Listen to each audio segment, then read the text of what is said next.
नमस्कार। 10 मार्च को होने वाली आरएससीईटी परीक्षा की तैयारी के लिए पार्ट 16 के हमारे इस वीडियो में आपका हार्दिक स्वागत है। प्रश्न नंबर 1, किसी फाइल या फोल्डर को कंप्यूटर से हमेशा के लिए मिटाने हेतु किस शॉर्टकट कुंजी का प्रयोग किया जाता है? Control plus back space, control plus delete, shift plus delete या फिर एल्ट कंट्रोल डिलीट। तो कंप्यूटर से जब भी हम किसी फाइल फोल्डर को डिलीट करते हैं तो वो किस में चले जाते हैं? रिसाइकल बिन के अंदर।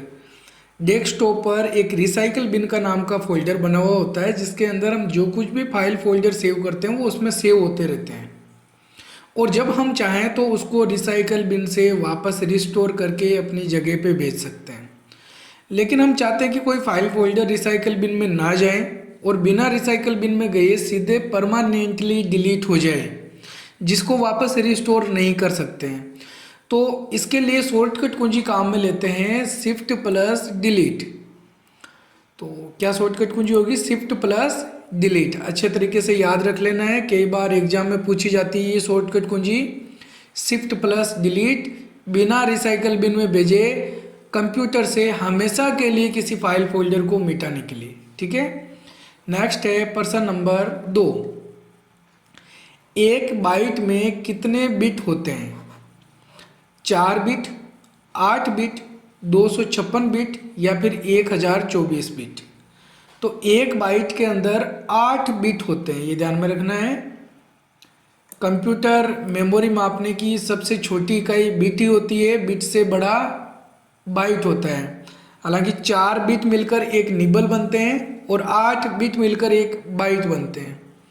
उसके बाद 1024 वाला आंकड़ा शुरू हो जाता है। 1024 बाइट मिलकर 1 किलो बाइट, 1024 किलो बाइट मिलकर 1 मेगाबाइट और 1024 मेगाबाइट मिलकर 1 गीगाबाइट, 1024 गीगाबाइट मिलकर 1 टेराबाइट। तो ठीक है, ये इसी तरीके से प्रोसेस आगे चलती रहती है। मेमोरी मापने की कुछ इकाइयों को आप यहाँ इस फोटो में देख भी सकते हैं। तो यहाँ से आप इनको नोट करके रख लेना है और अच्छे तरीके से याद भी कर लेना है। कम से कम हमको जीबी या टीबी तक की तो याद होनी ही चाहिए। नेक्स्ट प्रश्न नंबर 3, माइक्रोसॉफ्ट वर्ड 2010 में डिफ़ॉल्ट व्यू कौन सा होता है? Draft view, outline view, web layout view या फिर print layout view.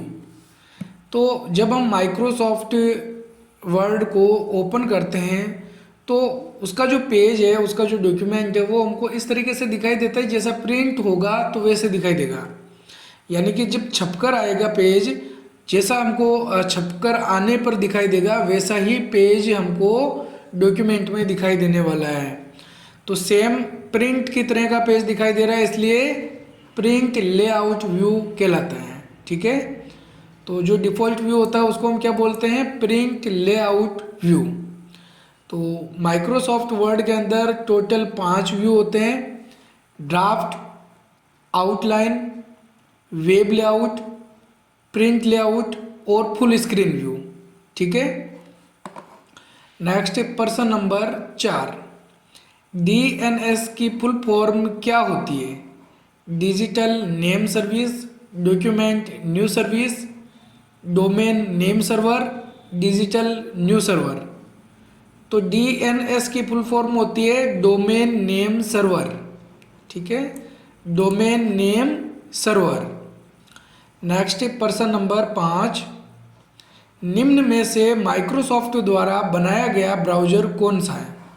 Google Chrome, Mozilla Firefox, internet explorer या फिर सफारी। तो माइक्रोसॉफ्ट कंपनी के द्वारा बनाया गया ब्राउज़र होता है इंटरनेट एक्सप्लोरर, जो कि हमारी विंडोज़ के साथ में डिफ़ॉल्ट रूप से आता है। अब आपको ये ध्यान में रखना है कि विंडोज़ 7 तक इंटरनेट एक्सप्लोरर था, लेकिन विंडोज़ 10 में अब इसका नाम चेंज करके क्या रख दिया गया है? माइक्रोसॉफ्ट एज रख दिया गया है। तो कई बार ये भी एग्जाम में क्वेश्चन पूछा जाता है कि माइक्रोसॉफ्ट कंपनी द्वारा इंटरनेट एक्सप्लोरर ब्राउज़र की जगह पे कौन सा नया अपडेट वर्जन आ चुका है? तो कौन सा है? माइक्रोसॉफ्ट एज है। ठीक है, तो माइक्रोसॉफ्ट एज और इंटरनेट एक्सप्लोरर ये दोनों ही माइक्रोसॉफ्ट कंपनी के द्वारा बनाए गए हैं। पुराना रूप इंटरनेट एक्सप्लोरर है, इसका नया रूप माइक्रोसॉफ्ट एज है। गूगल क्रोम किसने बनाया है? गूगल कंपनी ने बनाया है। और मोजिला फायरफॉक्स किस कंपनी ने बनाया है? तो मोजिला कॉरपोरेशन नाम से एक संस्था है जिसके द्वारा मोजिला फायरफॉक्स बनाया गया है। सफारी किसने बनाया है? एप्पल कंपनी ने बनाया है, ठीक है। और इंटरनेट एक्सप्लोरर माइक्रोसॉफ्ट कंपनी ने। अगला प्रश्न नंबर 6, कंप्यूटर ऑन करने के बाद डेस्कटॉप पर दिखाई देने वाली छोटी छोटी आकृतियां क्या कहलाती है? हार्डवेयर, आइकन, टूल या फिर टाइटल बार। तो डेस्कटॉप पर जो छोटी छोटी पिक्चर्स दिखाई देती है उसको कहा जाता है आइकन, ठीक है। आइकन कहलाएंगे। जितने भी फाइल फोल्डर्स हमको दिखाई देते हैं वो सब आइकन कहलाते हैं, फाइल फोल्डर शॉर्टकट। नेक्स्ट प्रश्न नंबर 7, निम्न में से ई कॉमर्स वेबसाइट का उदाहरण कौन सा है? Google, UIDAI, NSDL, Amazon. E commerce website किसे कहा जाता है? ऐसी वेबसाइट जिससे हम ऑनलाइन सामान खरीद सकते हैं, बेच सकते हैं, उन वेबसाइटों को ई कॉमर्स वेबसाइट कहा जाता है।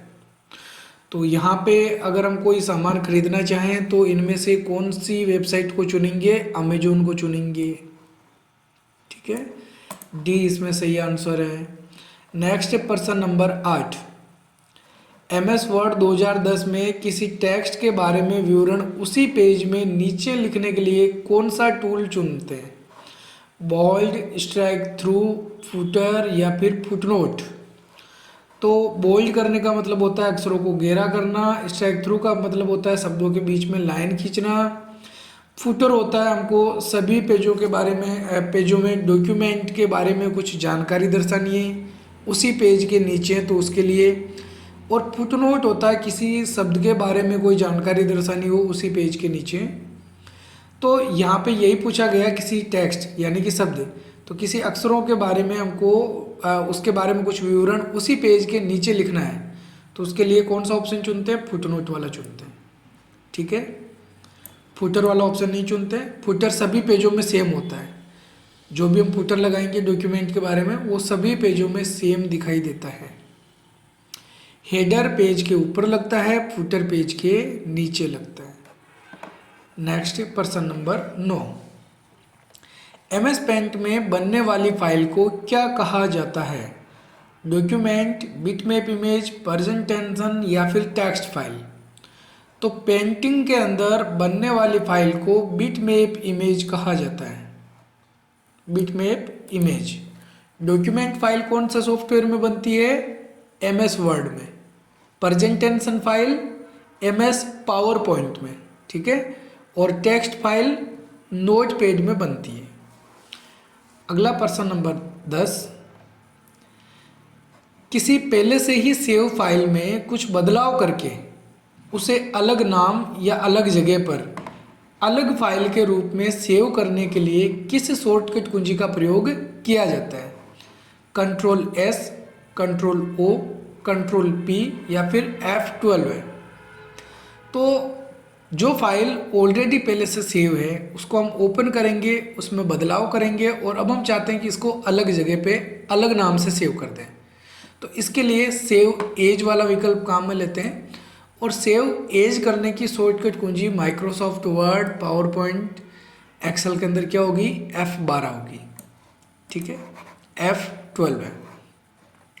अगला प्रश्न नंबर 11, कंप्यूटर में जब नया फोल्डर बनाया जाता है तो उसका डिफ़ॉल्ट नाम क्या होता है? न्यू फोल्डर का जो नाम होता है डिफ़ॉल्ट वो क्या होता है? फोल्डर 1, न्यू फोल्डर, माई फोल्डर, डिजिटल फोल्डर। तो नया फोल्डर बना रहे हैं, न्यू फोल्डर बना रहे हैं, तो उसका नाम भी न्यू फोल्डर ही होता है, ठीक है। न्यू फोल्डर के नाम से फोल्डर बनता है। अगला प्रश्न नंबर 12, हॉटस्पॉट कनेक्टिविटी के लिए किसकी आवश्यकता होती है? सर्च इंजन की, माउस, ब्राउज़र या फिर वाईफाई। तो हॉटस्पॉट तो हमारे पास में है। अब कनेक्ट करने के लिए किसकी ज़रूरत पड़ेगी? वाईफाई की ज़रूरत पड़ेगी। बिना वाईफाई के कनेक्ट नहीं हो पाएगा। वाईफाई की फुल फॉर्म होती है वायरलेस फिडेलिटी। वायरलेस फिडेलिटी, तो ये भी ध्यान में रखना है। नेक्स्ट प्रश्न नंबर 13, माइक्रोसॉफ्ट पावर पॉइंट 2010 में किस टूल को चुनने पर माउस पॉइंटर का आकार एक ब्रश जैसे चिन्ह में बदल जाता है? टेबल, हाइपरलिंक, फॉर्मेट पेंटर या फिर अंडरलाइन? तो इसमें सही उत्तर है सी, फॉर्मेट पेंटर। अगर हम कुछ फॉर्मेटिंग कॉपी करना चाहते हैं किसी दूसरे टेक्स्ट पे अप्लाई करने के लिए, तो फॉर्मेट पेंटर वाला विकल्प काम में लेते हैं। नेक्स्ट प्रश्न नंबर 14, MS एक्सेल 2010 में जूम स्लाइडर बटन कौन सी पट्टी में होता है? Title bar, formula bar, menu bar या फिर स्टेटस बार? तो जूम स्लाइडर वाला जो बटन है वो होगा स्टेटस बार के अंदर। नेक्स्ट प्रश्न नंबर 5, निम्न में से आउटपुट उपकरण कौन सा है? कीबोर्ड, जॉयस्टिक, मॉनिटर या फिर वेबकैम?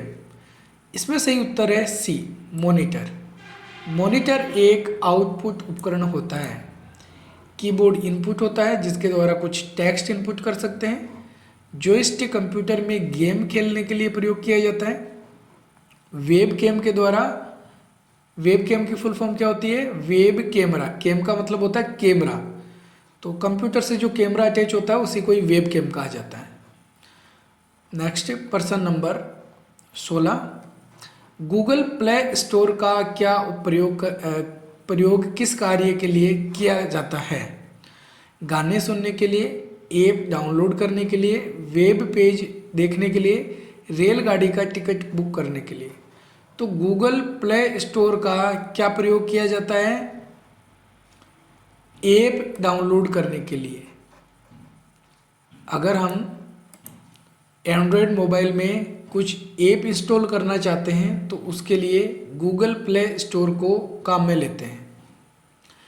नेक्स्ट है प्रश्न नंबर 17, ईमेल भेजते समय यदि किसी व्यक्ति का ईमेल एड्रेस गोपनीय रखना है तो उसे किस में लिखेंगे? टू, CC, BCC या ऑल ऑफ द अबव? सभी में, किसी में भी लिख दो, कोई प्रॉब्लम नहीं है। क्या होगा सही उत्तर? होगा इसमें सी, BCC। BCC की फुल फॉर्म होती है ब्लाइंड कार्बन कॉपी। CC की क्या होगी? Carbon copy. तो ब्लाइंड कार्बन कॉपी के अंदर, BCC के अंदर हम जब किसी व्यक्ति का ईमेल एड्रेस लिखते हैं तो बाकी लोग आपस में ये नहीं देख सकते हैं कि यहाँ और मेरे अलावा किस किस लोगों को मेल भेजी गई है। नेक्स्ट है प्रश्न नंबर 18, प्रधानमंत्री जन धन योजना की शुरुआत कब की गई थी?